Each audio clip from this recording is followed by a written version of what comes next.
I think we've been on the same path now since the end of the Second World War. Slowly but surely, we've been turning into a socialist state. We had a hiccup in the 80s. It was called Thatcher. But apart from that, it's been the same path we've been traveling down.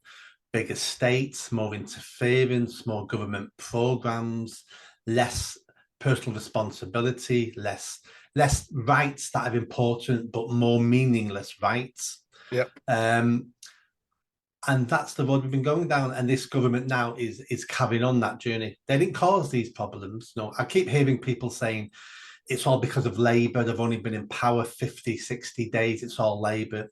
This has got nothing to do really with this Labour government now.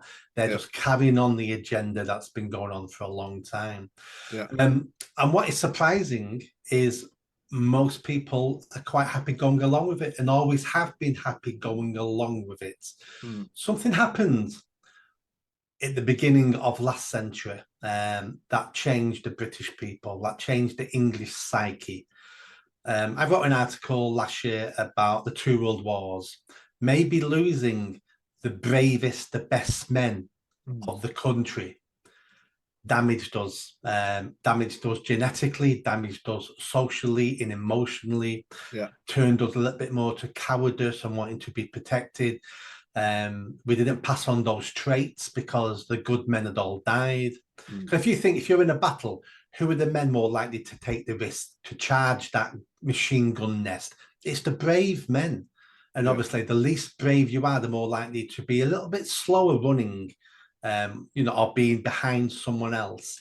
So that could be one of the reasons. But we just look what we're willing to accept now. We're willing to accept the state kicking men out of family homes because we offer the women more money. Men accept being kicked out the home because they've got less responsibility, don't have to pay for their children being raised. They allow someone else. They allow other men to raise their children. If we had to pick up one thing about why we're failing, it's because of weak men, and weak men allow other men to raise their children. And I don't know what the answer to this is. I think the only answer I can see is we have to get to rock bottom before the country changes.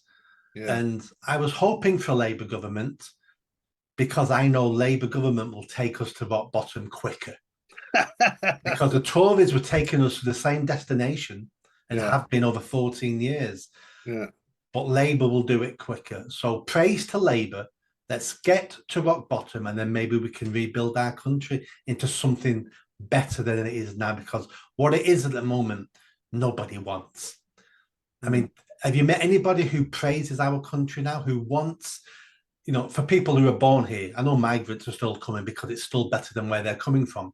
But any English person now, all they have is criticisms of their own country. Nobody wants this, but no one has the fight. No one has the courage to do anything about it. We just accept that this is the way it is. And if I have one more Englishman telling me he's leaving the country, that he's going to emigrate to Poland or Lithuania because they've got a better culture now, because of immigration, because of this. And I keep saying to them, you're just like an African immigrant, aren't you?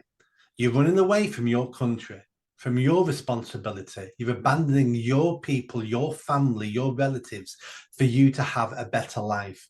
But don't forget, this nonsense will eventually overtake Lithuania, Poland, and you'll have those fights again in a couple of decades. The time to fight is now, and the place to fight is here. Yeah, fantastic. Did you enjoy that video? I think you did. Come on now, hit that bell, subscribe, comment. Let's build this channel. I need more followers. I need more subscribers. Be part of the journey. See you soon.